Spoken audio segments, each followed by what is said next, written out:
Nous étions loin d'être des anti-français. Nous étions des amis de la France, mais nous refusions, et en particulier des gens de ma tendance, nous refusions d'être des larbins, des instruments de la France. Nous voulions être des gens indépendants, mais mettant ensemble ce que nous avions vraiment de commun avec la France. Il y a cette communauté de langue, quelque chose de formidable. Et puis l'histoire. Il y a des liens que nous avons tissés à travers l'histoire, qui sont des liens privilégiés, que nous n'avons pas avec les États-Unis d'Amérique, ni avec l'Angleterre. Et donc, nous étions vraiment bons pour faire un sort particulier, pour avoir des relations privilégiées avec la France. Mais à condition que ça se fasse dans la dignité, dans l'égalité, dans la bonne foi.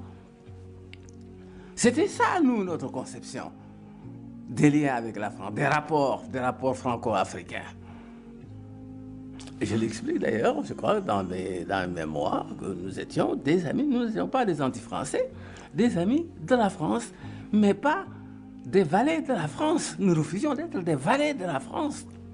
Alors... Et c'est tellement vrai que chaque fois que je faisais une tournée, que je partais en mission à l'extérieur, aux États-Unis, en Union soviétique, je passais par Paris, parce que le passage obligé, c'était Paris, n'est-ce pas, pour aller de chez nous à l'extérieur.